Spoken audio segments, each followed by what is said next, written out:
দেশগুলো, উপনিবেশিক শক্তিগুলি স্বাধীনতা দিয়ে দিয়েছে পরাধীন ভূখণ্ডকে, কিন্তু সেই ভূখণ্ডের উপরে পুনরায় নতুন ভাবে তার আধিপত্য বিস্তার করেছে। সদ্য স্বাধীনতা প্রাপ্ত দেশ 1945 থেকে 1960 এই সময়ের মধ্যে 40টা দেশ, প্রায় 40টা দেশ স্বাধীনতা পেয়েছে। 1960 থেকে 1970 এই 10 বছরে আফ্রিকা মহাদেশের 31টা দেশ স্বাধীনতা পেয়েছে। এই তো নামিবিয়া 1989 সালে স্বাধীনতা পেল।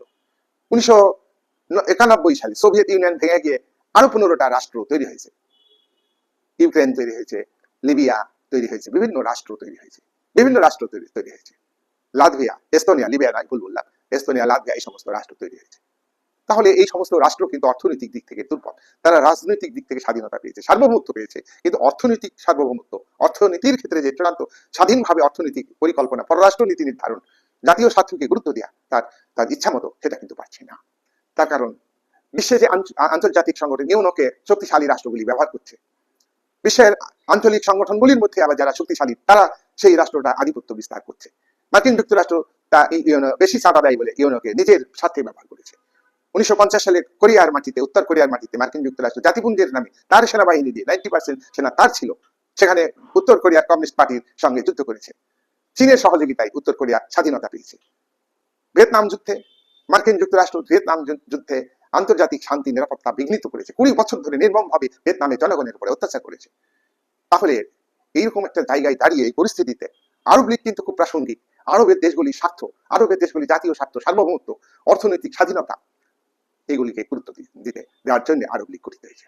আরব লীগের প্রতিষ্ঠার পিছনে হলো রাজনৈতিক সহযোগিতা।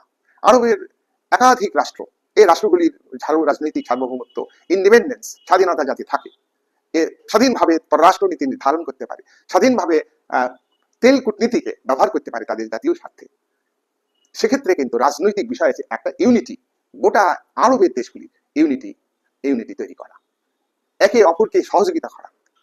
পশ্চিমের দেশগুলো, মার্কিন যুক্তরাষ্ট্র, ইউরোপের দেশগুলো দ্বারা আক্রান্ত হলে এই আরবের দেশগুলো রাজনৈতিকভাবে সাপোর্ট দিবে তাকে, সামরিক দিক থেকে মানে অস্ত্র সহযোগিতা করবে, অর্থনৈতিক দিক থেকে সংকট দেখা দিলে সেক্ষেত্রে আরব লীগ সেই দেশকে সংগঠন, আঞ্চলিক সংগঠন হিসেবে সহযোগিতা করবে। সাংস্কৃতিক, আরব লীগের পক্ষ থেকে মধ্যপ্রাচ্যের যে ইসলামিক ধর্মভিত্তিক সংস্কৃতি এবং পলিটিক্যাল সিস্টেমের প্রতি, রাষ্ট্রের প্রতি সেই সেই সেই ভূখণ্ডের সেই রাষ্ট্রের জনগণের মধ্যে যে মূল্যবোধ সৃষ্টি হয়, রাষ্ট্রের প্রতি মূল্যবোধ, সংস্কৃতি, বিশ্বাস তৈরি হয়, অনুভূতি তৈরি হয়, আবেগ তৈরি হয়, সেক্ষেত্রে আরব লীগ কিন্তু পজিটিভ রোল নেবে।